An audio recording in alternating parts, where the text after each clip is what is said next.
You're watching the KOAM Morning News on Fox 14. Right now at 7, we take you to the Empire Market, where despite the growing heat, the market is thriving with, of course, community support. And Joplin authorities recover a body from Shoal Creek after a car goes into it. And the heat course continues this afternoon with another hot day with temperatures near 100 degrees. The 4 states' most watched news starts now. Good morning and welcome to the KOAM Morning News on Fox 14.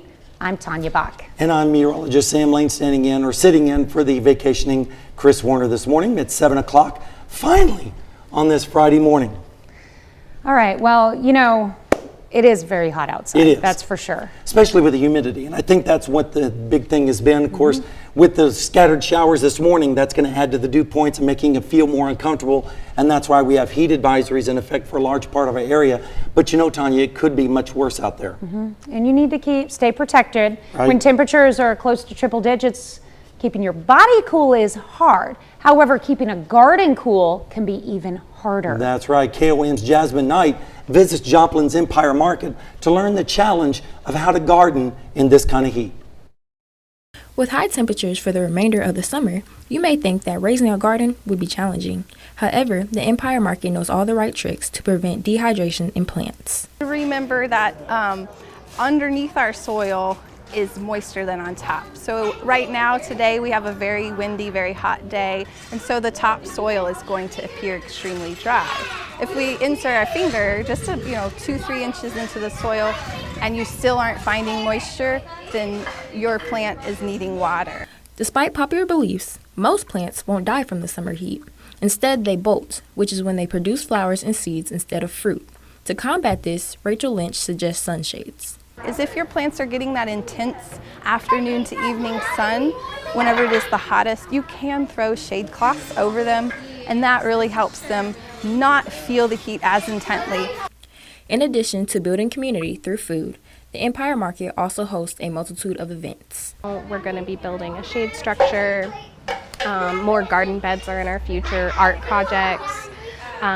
We also offer community yoga on Thursdays where people can come in and just get an introductory to yoga, and kids programming, Market Sprouts we do, which is where the kids can learn about nutrition. So if you're looking for a fresh garden or just a place to feel the sense of community, the Empire Market is the place to be. Reporting in Joplin, Jasmine Knight, KOAM News.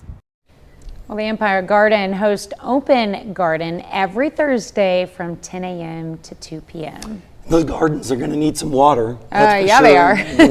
Everyone needs some water across southeastern Kansas, especially with the drought just being so severe. And unfortunately, Tanya, it doesn't look like we see any long-term solution to the drought situation. We just have a few scattered showers this morning, and that's the way it's going to be this afternoon. Just isolated showers and storms with temperatures approaching 100 degrees yet again today. And then as we go into tonight, we're going to see lows in the 70s, near 80 degrees if you want to call that a low, with isolated showers mainly up towards the north. And then tomorrow, a carbon copy of today, temperatures in the upper 90s to around 100 degrees with only isolated showers here and there. And then as we go into Sunday morning, lows in the upper 70s with some scattered showers possibly moving through in the afternoon, especially in the eastern sections. But again, in the afternoon, temperatures right around 100 degrees. And then as we go into Monday morning, again, maybe some showers, up to the north and east with lows in the 70s.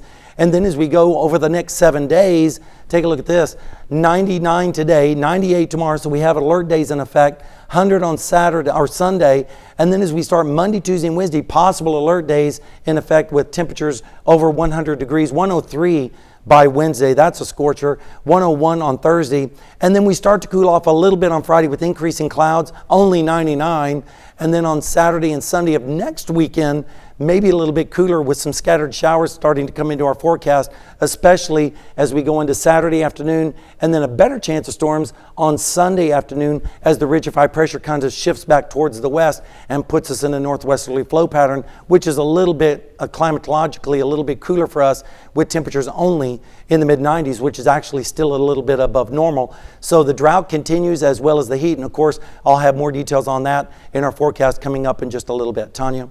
All right, thanks, Sam.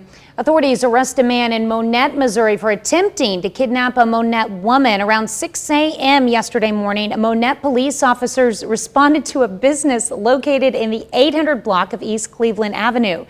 The 18-year-old victim stated while she was at her place of work, a man in a vehicle with a small child made contact with her and then attempted to kidnap her. The woman fled to safety and immediately called police.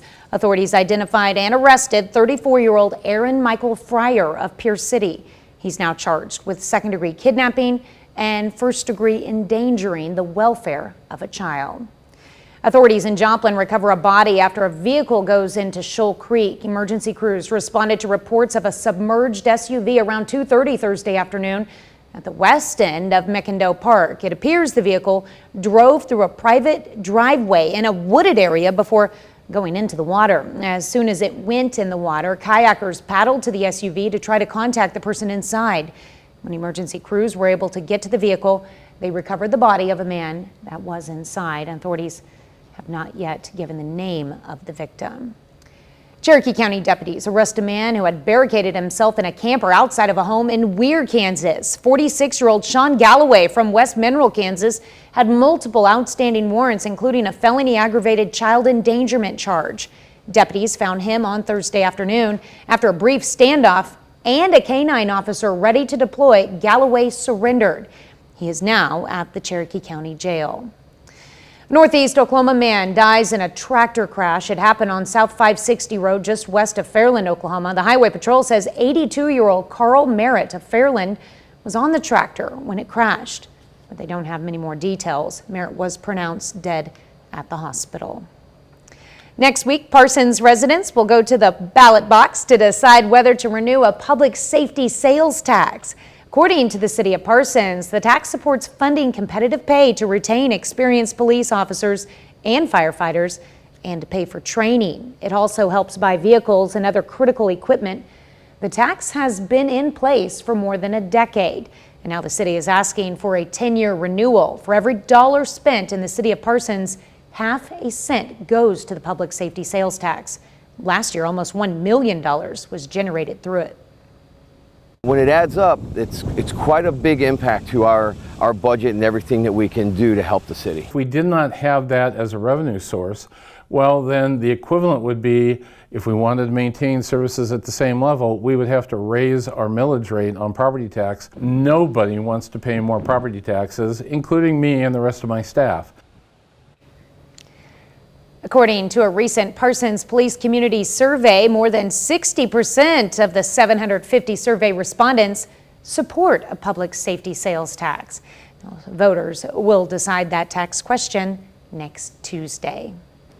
Coming up, our very own Caitlin O'Shaughnessy steps into our studio to tell us a little more about herself. And later, the Pokemon game that requires you to sleep to play it. You're watching the KOAM Morning News on Fox 14.